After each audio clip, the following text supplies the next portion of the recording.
Class संविधान की उद्देशिका पर है। तो हम लोग देखेंगे कि पहला क्वेश्चन इससे संबंधित क्या है।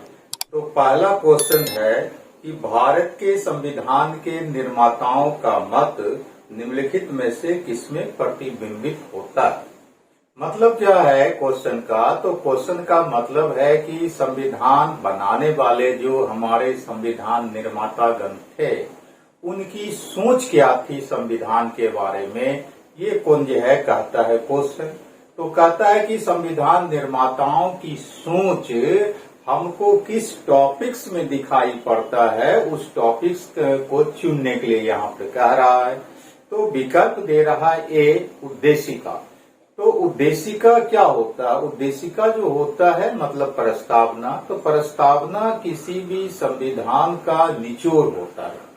तो जाहिर सी बात है कि हमारे संविधान निर्माताओं की जो सोच थी वह प्रस्तावना के माध्यम से व्यक्त हुई है। और उसके बाद बी जो है विकल्प, उसमें है मूल अधिकार। तो मूल अधिकार जो है वह राज्य के खिलाफ आम नागरिकों को दिया गया है और जो भावना प्रस्तावना में व्यक्त किया गया है उसी भावना का व्याख्यात्मक रूप में आपको मौलिक अधिकार में मिलता है।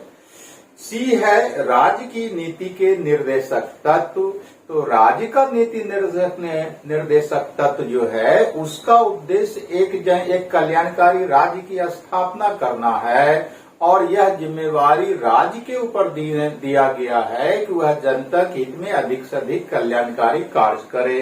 तो जो भावना प्रस्तावना में व्यक्त किया गया है उस भावना का व्याख्यात्मक रूप मौलिक अधिकार के अलावा राज्य के नीति निर्देशक तत्व में भी दिखाई पड़ता है।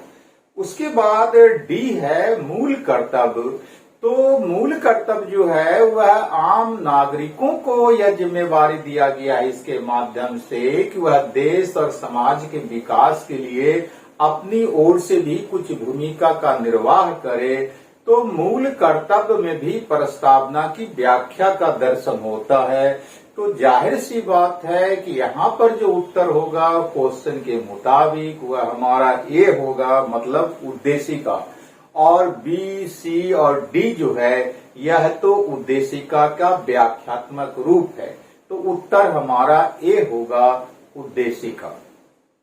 अब दूसरा क्वेश्चन है हमारा कि भारत के संविधान की प्रस्तावना में कितने प्रकार का न्याय, स्वतंत्रता, समानता एवं भ्रातृत्व का उसी क्रम में उल्लेख किया गया है।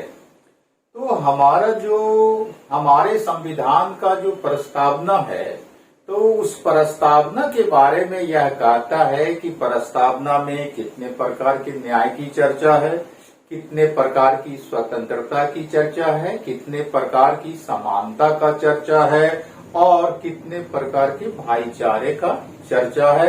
कहता है ये क्रमबद्ध ढंग से आप बताइए।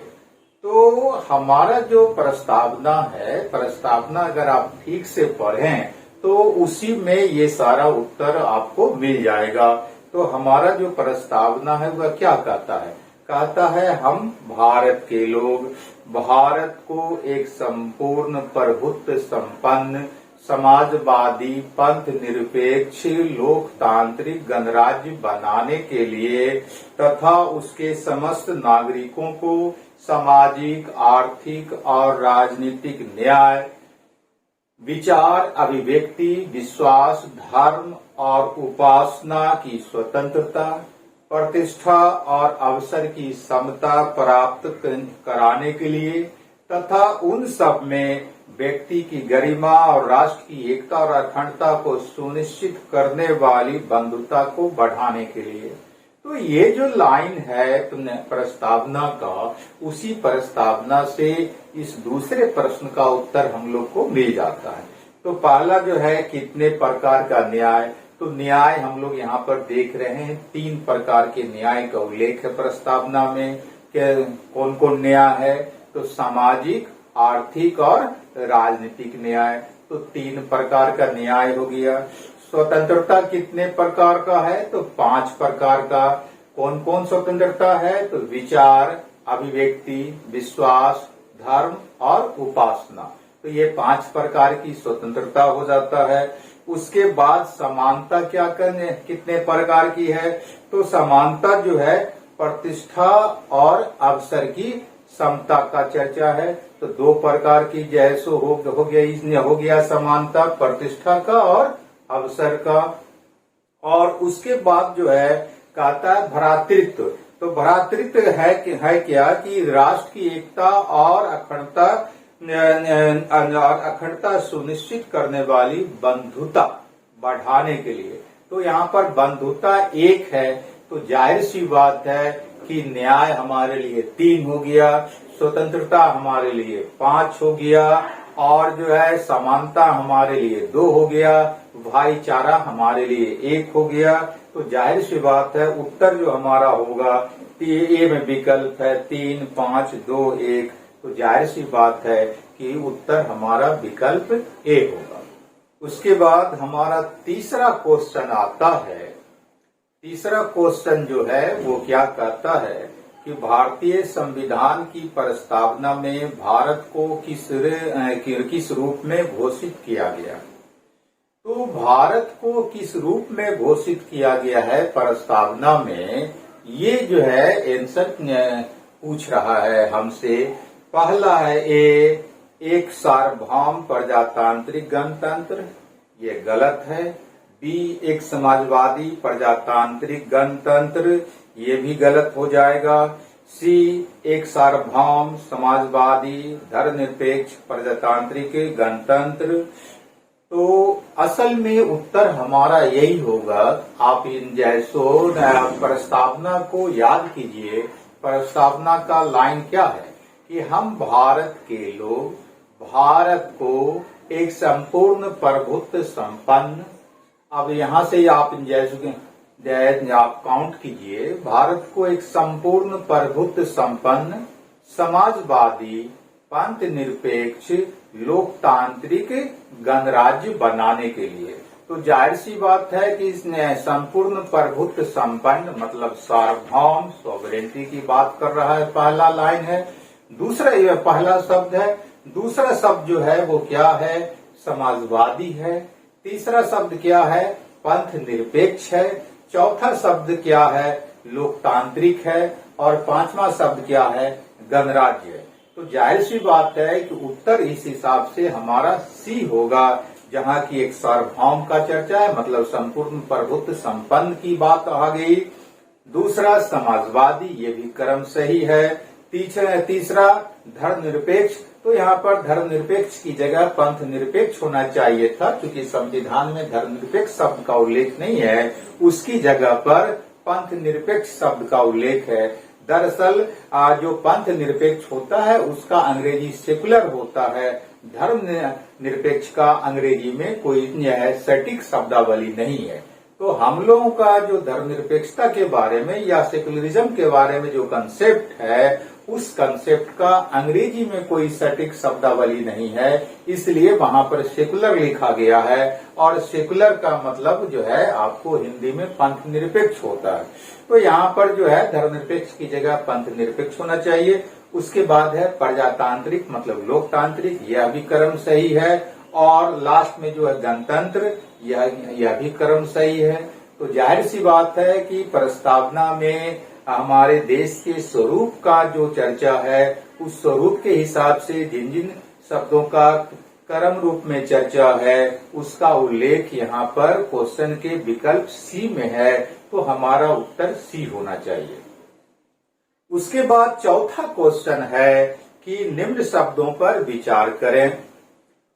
ए में है समाजवादी, बी में है प्रजातांत्रिक, सी में है सार्वभौमिक, डी में है पंथ निरपेक्ष। अब फिर आगे कहता है कि सही शब्दों को विचारानुसार क्रम दीजिए। तो फिर यहाँ पर क्रमबद्ध ढंग से इन चारों शब्दों को सजाने के लिए कहता है उस रूप में जिस रूप में प्रस्तावना में ये चारों शब्द उल्लेखित है। तो ए में कहता है सी, ए, डी एवं बी। बी में कहता है सी, डी, ए एवं बी। सी में कहता है सी, डी, बी एवं ए। डी में कहता है डी, ए, सी एवं बी। तो हमारे प्रस्तावना में अगर देखिए तो क्रमबद्ध ढंग से इन चारों शब्दों का चर्चा कैसे कैसे है। तो एक संपूर्ण प्रभुत्व संपन्न मतलब सार्वभौमिक, तो पहला शब्द हो जाएगा यहाँ पर सार्वभौमिक मतलब सी वाला।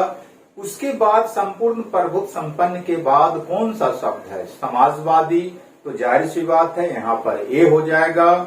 और समाजवादी के बाद कौन सा शब्द है, पंथ निरपेक्ष मतलब धर्मनिरपेक्ष, तो ये डी हो जाएगा।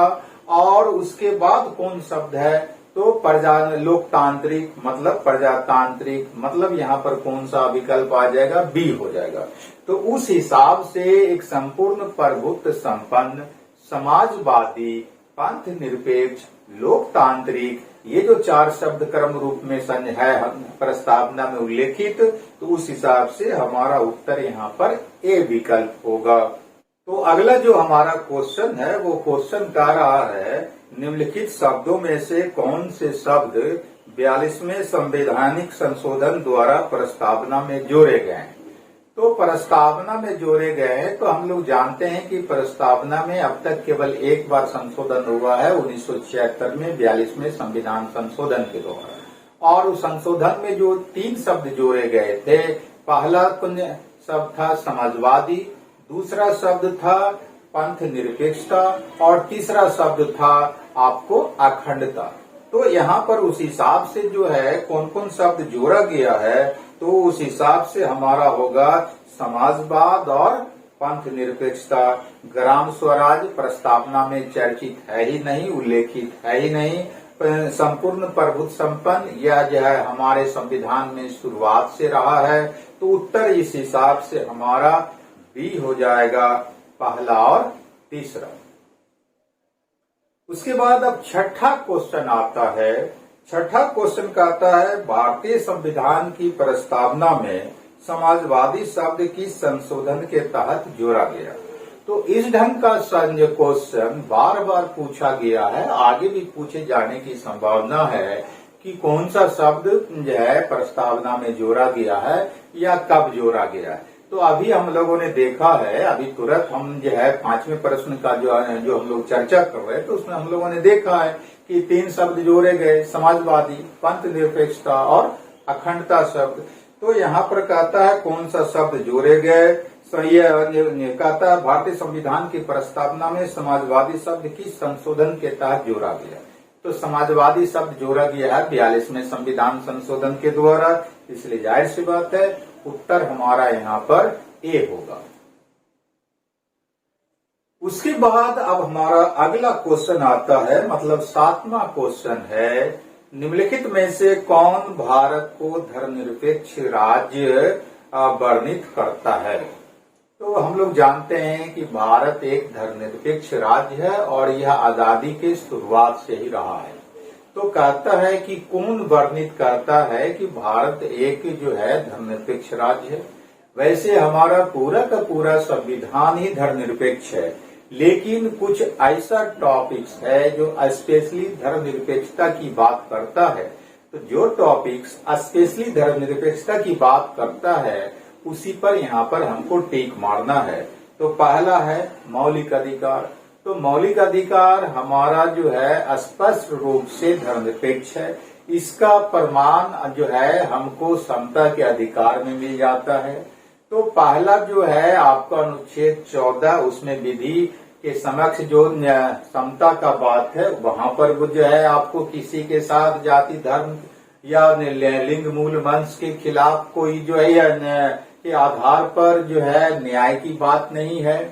फिर अनुच्छेद 15 में और अनुच्छेद 16 में जो चर्चा है अवसर की, जैसो लोक नियोजन में अवसर की समता का, वहां भी कोई जो है सो जाति धर्म लिंग मूल वंश के आधार पर जो है कोई राज्य के द्वारा कार्य करने का उल्लेख नहीं है। फिर धार्मिक स्वतंत्रता का जो उल्लेख है अनुच्छेद 25 से लेकर के 28 तक में, वहां भी धर्मनिरपेक्षता के आधार पर ही प्रावधान किया गया है। तो जाहिर सी बात है मौलिक अधिकार हमारा धर्मनिरपेक्षता की बात करता है, लेकिन स्पष्ट रूप में यह धर्मनिरपेक्ष शब्द का उल्लेख कहीं भी मौलिक अधिकार में नहीं है। इसलिए यहाँ पर मौलिक अधिकार उत्तर हमारा नहीं होगा। बी कहता है संविधान की प्रस्तावना, तो प्रस्तावना हमारा स्पष्ट रूप से पंथ निरपेक्षता की बात करता है, तो जाहिर सी बात है कि यही हमारा उत्तर होगा, मतलब बी। सी जो है नवी अनुसूची और डी जो है राज्य के नीति निषेध तत्व, इसमें भी जो है आपको धर्मनिरपेक्षता का कहीं पर कोई चर्चा नहीं है, तो उत्तर हमारा इस हिसाब से होगा संविधान की प्रस्तावना। हालांकि हमारा पूरा संविधान ही जो है आपको धर्मनिरपेक्ष है, लेकिन धर्मनिरपेक्षता मतलब पंथ निरपेक्षता का चर्चा प्रस्तावना में स्पष्ट शब्दों में किया गया है, इसलिए वही उत्तर माना जाएगा। उसके बाद 8वां क्वेश्चन है। 8वां क्वेश्चन हमारा कहता है कि निम्नलिखित शब्दों में से कौन सा शब्द सन 1975 में भारतीय संविधान की प्रस्तावना में सम्मिलित नहीं था। तो 4 विकल्प दिया है, कहता है 4 ये, और इस चारों विकल्प में एक एक शब्द है। कहता है इन चारों शब्दों में से कौन सा एक शब्द है या एक विकल्प है जो 1975 में हमारे संविधान में शामिल नहीं था। ए में है बंधुत्व, बी में है संप्रभु, सी में है समानता, डी में है अखंडता। तो जैसा कि हम लोग 5वें 6ठे प्रश्न को देखने के क्रम में हम लोग बात कर रहे थे कि 42वें संविधान संशोधन के द्वारा 1976 में हमने प्रस्तावना में 3 शब्द जोड़े गए, समाजवादी पहला शब्द, दूसरा शब्द पंथ निरपेक्षता और तीसरा शब्द अखंडता। तो जाहिर सी बात है यहाँ पर डी उत्तर हमारा होगा, अखंडता शब्द होगा। बंधुत्व पहले से था ही संविधान में, संप्रभु था ही संविधान में, समानता था ही संविधान में। अब उसके बाद जो आता है हमारा अगला क्वेश्चन, वो है 9वां क्वेश्चन कि संविधान की प्रस्तावना का विधिक स्वरूप क्या है। विधिक स्वरूप मतलब क्या है कि इसका जो है लीगल इम्पोर्टेंस क्या है। क्या प्रस्तावना के आधार पर यदि राज्य के द्वारा मतलब सरकार के द्वारा कार्य नहीं किया जाता है तो क्या हम कोर्ट जा सकते हैं और कोर्ट के माध्यम से राज्य को प्रस्तावना को लागू करने के लिए बाध्य किया जा सकता है। कहने का मतलब कि क्या प्रस्तावना न्याय योग्य है या नहीं है, जस्टिसेबल है या नहीं है, ये क्वेश्चन पूछ रहा है। तो पहला ये विकल्प है, यह लागू किया जा सकता है। तो हम लोग जानते हैं कि प्रस्तावना जो है न्याय योग्य नहीं है। न्याय योग्य नहीं है कहने का मतलब कि न्यायालय के द्वारा राज्य को यह बाध्य नहीं किया जा सकता है कि प्रस्तावना में वर्णित जो भी प्रावधान है या जिन जिन शब्दों का उल्लेख है उसे आपको लागू करना होगा, ऐसा कोर्ट के माध्यम से नहीं किया जा सकता है। इसलिए है कि यह लागू किया जा सकता है, गलत है ये विकल्प। बी, यह लागू नहीं किया जा सकता है, यही सही हमारा होगा। सी, विशेष परिस्थितियों में लागू किया जा सकता है, यह गलत है। डी, उपरोक्त में से कोई नहीं। तो जाहिर सी बात है हमारा जो उत्तर है वह बी होगा, यह लागू नहीं किया जा सकता है। मतलब क्या, यह न्याय योग्य नहीं है। तो जैसे कि राज्य की नीति निरपेक्षता तो न्याय योग्य नहीं है, वैसे ही प्रस्तावना भी न्याय योग्य नहीं है। 10वां क्वेश्चन और आज का लास्ट क्वेश्चन है कि भारतीय संविधान की उद्देशिका में संशोधन किया गया था। मतलब क्या है क्वेश्चन का कि प्रस्तावना में कब संशोधन किया गया है, ये पूछ रहा है। ए में है विकल्प 17वें संविधान संशोधन द्वारा, बी में है 24वें संशोधन द्वारा, सी में 42वें संशोधन द्वारा, डी में 44वें संविधान संशोधन द्वारा। तो अभी बार बार हम लोग कहते आ रहे हैं कि प्रस्तावना में संशोधन 42वें संशोधन के द्वारा 1976 में किया गया। तो जाहिर सी बात है हमारा उत्तर यहाँ पर सी होगा, 42वें संविधान संशोधन द्वारा। तो इस तरह से हमारा आज का ये 10 क्वेश्चन पूरा हुआ। उद्देशिका महत्वपूर्ण टॉपिक्स है और इससे संबंधित क्वेश्चन हर एग्जाम में यह पूछने का चांस रहता है। तो हम लोग देखेंगे कि प्रस्तावना से संबंधित और किस तरह का क्वेश्चन पूछा गया है, ताकि उसको भी हम लोग सॉल्व कर लें। और इसका लाभ ये होगा कि आने वाले एग्जाम में अगर इस टॉपिक से संबंधित कोई क्वेश्चन पूछता है तो हमसे छूटने का कोई सवाल नहीं रहेगा। Thank you.